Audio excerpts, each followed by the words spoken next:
ఓం శ్రీ సాయిరామ్. భగవాన్ శ్రీ శ్రీ శ్రీ సత్యసాయి బాబా వారి దివ్య చరణారవిందములకు హృదయపూర్వక కోటి నమస్సుమాంజలు సమర్పిస్తూ అందరికీ సాయిరామ్. లీలా నాటక సాయి పుస్తక పఠనం తర్వాయి భాగమండి. కర్మ పరిపాకమును దైవము కూడా తప్పించరాదన్నది ధర్మసూత్రము.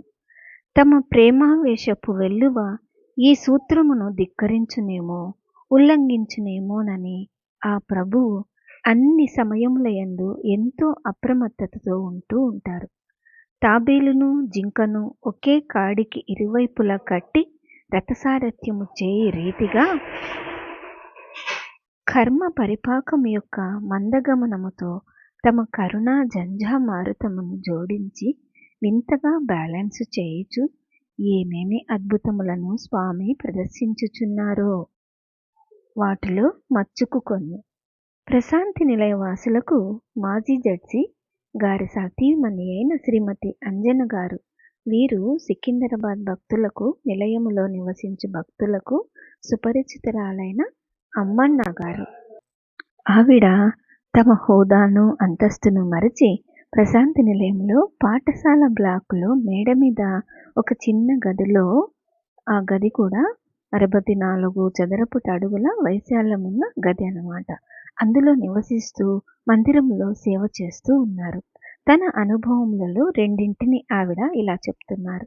మొదటిది, స్వామిని ఏకవచనంలో సంబోధించు ఆత్మీయత, సాన్నిహిత్యము ఉన్న హైదరాబాదు వాస్తవ్యురాలైన ఒక మాతృశ్రీ ప్రసక్తి ఈ అధ్యాయంలో మనం చెప్పుకోవచ్చు. ఒకసారి ఆవిడ ఎంతో జబ్బు పడింది. స్వామి ఆమె జబ్బును నివారించినట్లు సూచనలేవి కనిపించటలేదు. పంచ ప్రాణములు కడగట్టిన పరిస్థితులలో అతి దయనీయమైన స్థితిలో ఆవిడ పుట్టపర్తి చేరుకున్నారు. ప్రశాంతి నిలయం నిండా జనము. ఆ గుంపులో ప్రభువు దృష్టి ఆమె పైన పడినట్లు లేదు. ఆవిడ వచ్చినారని స్వామికి ఎవరో చెప్పారు. సన్నిహితులు ఆవిడతో, పిచ్చిదానా, ఇట్టి పరిస్థితులలో ఇక్కడికెందుకు వచ్చినట్లు, చావనా అని మందలింపుగా పలికారు. ఇంత అలక్ష్యం చూపించే స్వామి ఆ స్థానంలో నీవు అనాథవలే చావవలనా, వద్దు వద్దు, బయలుదేరి హైదరాబాదుకు వెళ్ళిపో అని ఆవిడను వారు బయలుదేరదీయగా ఆవిడ కారులో ఎక్కబోచున్న తరుణంలో కరుణా కటాక్ష ఆవిడపై పడినది. అభయహస్తం ఆవిడ వైపు తిరిగినది. అద్భుతమే జరిగినది. కూలిపోనుండిన వృక్షము మరలా చిగురించినది. ఆవిడ నమ్మకము వమ్ము కాలేదు. ఆవిడ స్వస్థురాలైనది. మరొక అనుభవం, అంజనమ్మ, అదే అమ్మన్న గారు అంటాం కదా, ఆవిడ కుమార్తె శ్రీమతి మాలతి సుబ్రహ్మణ్యం గారు. మాలతి హైదరాబాదు శ్రీ సత్యసాయి మహిళా విభాగంలో సభ్యురాలు. ప్రౌఢ వయసులో కాళ్ళు చేతులు చచ్చుబడి ప్రక్క మీద నుండి లేవలేని పరిస్థితికి ఆవిడ గురి అయినది. అప్పుడు హైదరాబాదుకు స్వామి వచ్చి ఉండిరి. తమ ఇంటికి స్వామి వచ్చి ఆవిడ జబ్బును తగ్గించెదరని ఇంటిలోని వారంతా ఎదురు చూస్తున్నారు. అంజమ్మ గారు అప్పుడు కుమార్తె వద్దనే ఉన్నారు. సరే, స్వామి హైదరాబాదులో ఎందరో భక్తుల ఇళ్లకు వెళ్ళినారు, కానీ వీరింటికి మాత్రం రాలేదు సరికదా. తమ భక్తులకు పలహారములు చేసి పంపమని స్వామి వద్ద నుండి అమ్మన్న గారికి పురమాయింపులు, ఆర్డర్లు అందినవి.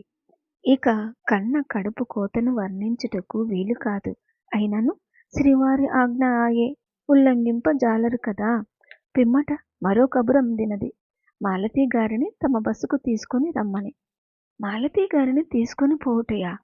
ఆవిడ కాళ్ళు చేతులు పిసరంతైనా కదిలింపలేని స్థితిలో ఉన్నారాయే. ఆమెనెలా కదిలించడం? పోనీ ఇలా తీసుకొని పోవడం? అందులో వేలాది జనం గుమిగుడి ఉన్న చోటికి. మాలతి గారి ఇల్లు 2 అంతస్తుల మేడ. ఆవిడ కుటుంబం మేడ మీద ఉంటున్నారు.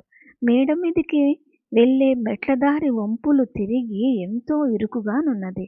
జాగ్రత్తగా ఎక్కి దిగాలి. అట్టి మెట్లదారిలో కదలలేని మాలతి గారిని ఎటుల దింపి తీసుకుని వెళ్ళడం? తల్లడిల్లినది. వద్దు వద్దు, ఈ విషమ పరీక్ష వైద్యులే నయం చేయని నా బిడ్డ జబ్బును అని విసుక్కున్నారు ఆవిడ. స్వామి యందు మాలతి గారి భర్త శ్రీ సుబ్రహ్మణ్యం గారికి అచంచలమైన భక్తి. ఆయన ఎంతో శ్రమపడి స్వామి ఉత్తర్వు మేరకు మాలతి గారిని స్వామి బస చేసి ఉన్న ఇంటికి తీసుకొని వెళ్ళారు. అచ్చట సాంస్కృతిక ప్రదర్శనలలో మత సంబంధమైన ఒక అంశమును గురించి ఒక నాటకం ఏర్పాట్లు జరుగుచుండగా జగన్నాటక సూత్రధారి స్వామి ఆ ఏర్పాట్లను పర్యవేక్షించుచున్నారు. మాలతి గారిని తిన్నగా గ్రీన్ రూమ్లోకి తీసుకొని రమ్మన్నారు స్వామి. గ్రీన్ రూమ్లో రంగులు పూసుకొని నటీనటులు వేషములను ధరిస్తుంటారు. కానీ స్వామి తమ వైట్ రూమ్లో ముసుగులు బురకాలు తొడుక్కొని వేషములను వేయించుకున్న మన గురకాలను తొడుగులను తీసివేసి మన అసలు స్వభావములను మనమే గుర్తించినట్లా చేయుచున్నారు. జవసత్వములిడిగి వడలిపోయి ఉన్న మాలతికి ఆ గ్రీన్ రూమ్లో చిటికెడు విభూతిని అనుగ్రహించి ఆమెను పచ్చగా నవనవలాడుతున్న ఆరోగ్యవంతురాలిగా మార్చివేశారు స్వామి. తాము తొలుత ఎంతకెంత బెట్టు చేసుకున్నారో అంతకు ఎన్నో రెట్ల కృపనిప్పుడు స్వామి ఆవిడ పైన వర్షించి ఆవిడకి ఆరోగ్యమును ప్రసాదించారు. ఇంటికి తిరిగి వచ్చిన మాలతి ఎట్టి శ్రమయూ లేకుండా మేడమెట్లు ఎక్కారంటే స్వామి ఎంతటి అద్భుతమును సాధించారో చక్కగా అర్థమవుతుంది.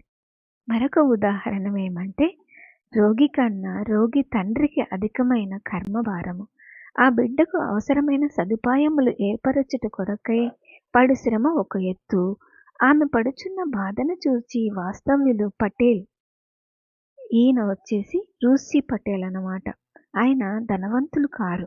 ఆయన కుమార్తె కేతు మూగది కుంటిది. ఆమెను స్వామికి చూపించి ఆమెకు నడక పలుకు నొసగమని ప్రార్థించాలని అనుకున్నారు ఆయన. భార్య అంగీకరించలేదు. ఆయన మాత్రం ఒంటరిగా పర్తికి వచ్చారు. ఎన్ని రోజులు గడిచినను స్వామి ఇంటర్వ్యూ ఇవ్వలేదు కదా, కన్నెత్తైనను చూడలేదు ఆయన వైపు. ఆయన పక్కనున్న వారిని, ముందున్న వారిని, వెనుకనున్న వారిని, ఇలా అందరినీ స్వామి పేరు పేరున పిలిచి ఇంటర్వ్యూలను ఇచ్చారే గాని ఆయనకు మాత్రం భాగ్యం లభించలేదు. చాలా మామూలే. చివరికి స్వామి పుట్టపర్తి వైట్ ఫీల్డ్కి వెళ్ళిపోయినారు. పటేల్ వద్ద వైట్ ఫీల్డ్ వెళ్లే ఆర్థిక స్తోమత లేదు. పోనీ తన ఊరికి రిక్తహస్తములతో వెళ్ళిటకు కాళ్ళాడలేదు. భార్య తప్పక హేళన చేస్తుంది. ఆవిడ వద్దన్నా వినక వచ్చి ఇప్పుడిలా ముఖం వ్రేలాడు వేసుకుని ఇంటికి తిరిగి వెళ్ళగలడా తను? బిడ్డగతి తలుచుకుంటే కడుపు తరుక్కొని పోతున్నది. దేవుడే రీతిగా వదిలివేసిన తరువాత తను బ్రతికి ఏమి ప్రయోజనం అనుకొని ఆత్మహత్యా ప్రయత్నమును చేయబోయి మనసు మార్చుకొని బొంబాయికి తిరిగి వెళ్ళారు ఆయన.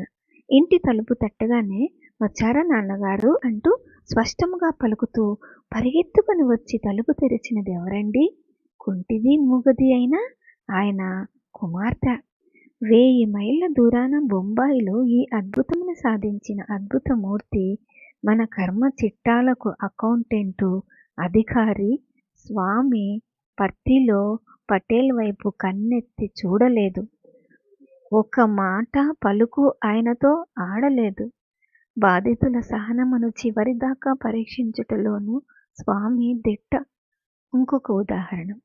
22 జాన్ గిల్బర్ట్ న్యూయార్క్ నివాసి. హాడ్కిన్స్ డిసీజ్ అను అతి భయంకరమైన వ్యాధితో బాధపడుతూ పర్తిని చేరుకున్నారు ఆయన. 1973లో పర్తికి వచ్చి 1974 వరకు అక్కడే ఉండిపోయారు. వచ్చి 8 నెలలైనా ఆయనకు స్వామి ఇంటర్వ్యూ ఇవ్వలేదు. అయ్యో, అది అతి భయంకరమైన వ్యాధి కదా. కనీసం అతని దేశమునకు వాపసు పంపించుదామని స్వామి నిశ్చయించినట్లు లేరు. త్రికాలజ్ఞానులు స్వామి. త్రికాలములకు మూలాధారమా దైవము. కానీ ఆ దైవము ఉలకలేదు, పలకలేదు, తొనకలేదు. పోనీ పూర్తిగా నిర్లక్ష్యం చేసినారా? ఊహూ. కొన్ని నెలల పాటు అచటనే ఉండిపోయిన ఆ భక్తుని పైన ఇతర భక్తుల మధ్యనున్నప్పుడు మాత్రం అప్పుడప్పుడు తమ కటాక్షమును బరిపెడేవారు ఆయన.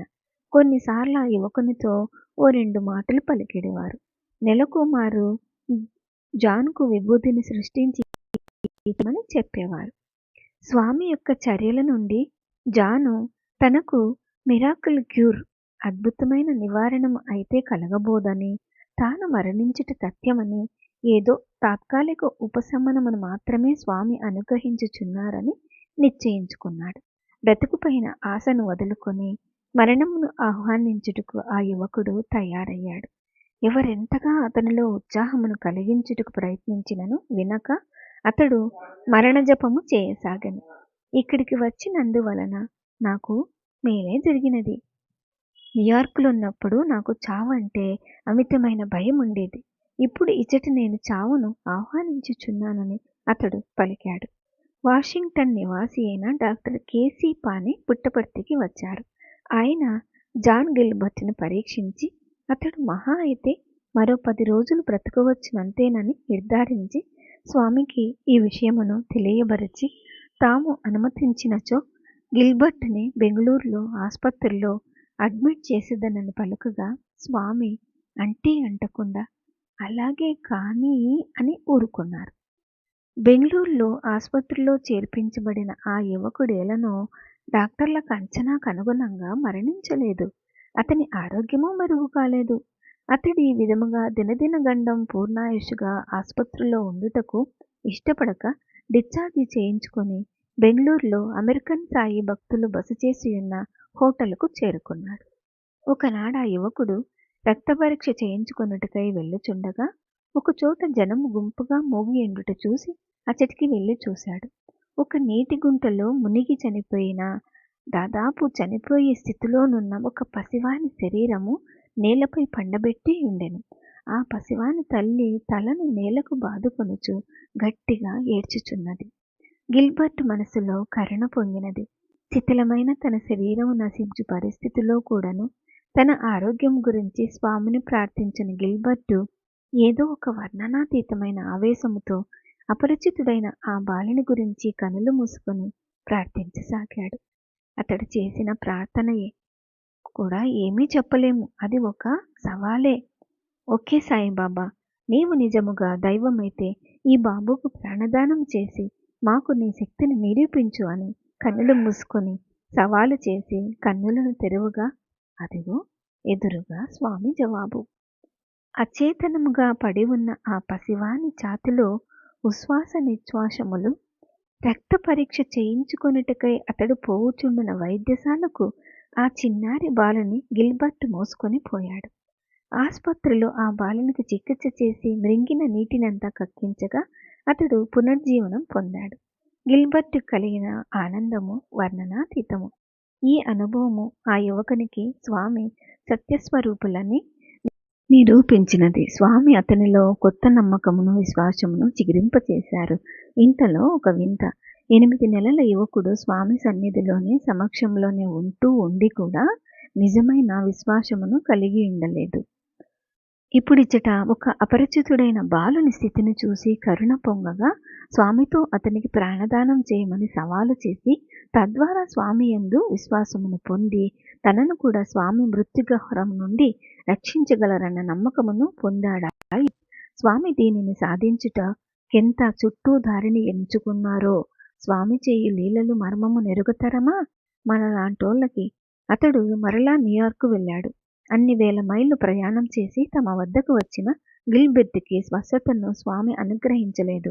అతడు మరలా అంతటి దూరాన్ని ప్రయాణం చేసి వెనుతిరిగి స్వగ్రామమును చేరుకున్న తర్వాత అతని జబ్బును స్వామి నయం చేసి వేశారు. అతని కర్మ అకౌంట్ పూర్తిగా తీరక కొంత బాకీ ఉండిపోయినదేమో. 2 ఏళ్ల తర్వాత 1976లో గిల్బర్ట్కి మరలా జబ్బు తిరుగుపెట్టినది. వెంటనే అతడు తన తల్లితో పర్తిని చేరుకున్నాడు. ఈ మార స్వామి ఆ యువకునికి ఇంటర్వ్యూ ఇచ్చి, నీ మనసులోని చంచలత్వమే నీకు మరలా వ్యాధి కలిగినట్లు చేసినది. 3 నెలల్లో నీ వ్యాధి పూర్తిగా నయమైపోతుందని అభయం ఇచ్చి స్వామి ఆ యువకుని వాపస్ పంపించారు. నా బిడ్డను బతికించగల శక్తి ఈ ప్రపంచంలో లేనే లేదా అని లండన్లో డాక్టర్ క్రేమర్ వద్ద ఆక్రోశించారు. శ్రీ కె.ఎన్. నిజహార్. చదువులో, ఆటలలో, సంగీతంలో అన్నింటా నెంబర్ 1 ఆయన యొక్క 15 ఏళ్ల కుమారుడు రణధీర్. 1975వ సంవత్సరం నవంబర్లో ఒకనాడు ఆ బాలుడు ఆర్గన్ వాయించుచుండగా తన చేతి వేళ్లు మొద్దుబారుతున్నవని గ్రహించాడు. శ్రీనిజహర్ శ్రీమంతుడు, కొలంపూర్స్ నివాసి. ఆయన వెంటనే తన పుత్రుని గురించి వైద్యులతో సంప్రదించాడు. డాక్టర్లు ఆ బాలుని పరీక్ష చేసి జబ్బేమీ ఉన్నట్లు తెలియటలేదు. బహుశా అతడు సైకలాజికల్‌గా అప్సెట్ అయినాడేమో, భయపడవద్దు అని ధైర్యం చెప్పినారు. అయితే ఈ బాధ అంతటితో ఆగినదా? డిసెంబర్ నెలలో అతని బాధ భుజం వరకు ప్రాకినది. ఏ వైద్యము చేసినను వ్యాధి నయం కాలేదు. పోనీ అతనిని లండన్‌కు తీసుకొని వెళ్ళండి అన్నారు డాక్టర్ గారు. 1976 మార్చి నెలలో అతనిని లండన్‌కు తీసుకొని పోయారు. అచ్చటి డాక్టర్లు పరీక్షించి అతని మెదడులో క్యాన్సర్ ఉన్నదని తెలిపారు. నిజహార్ ఈ భయంకర సత్యమును భార్య మోలినాకు గాని తనయుడు రణధీర్‌కు గాని తెలుపక తనలోనే దాచుకొని కుమిలిపోవుచుండిరి. ఆయన డాక్టర్ మైకేల్ క్రేమర్ అను స్పెషలిస్టును సంప్రదించారు. ఆ తర్వాత ఏం జరిగిందో వచ్చే వారం విందామండి. జై బోలో భగవాన్ శ్రీ సత్యసాయి బాబాజీకి జై. సమస్త లోకాః సుఖినో భవంతు. ఓం శాంతి శాంతి శాంతి. అందరికీ సాయిరామ్.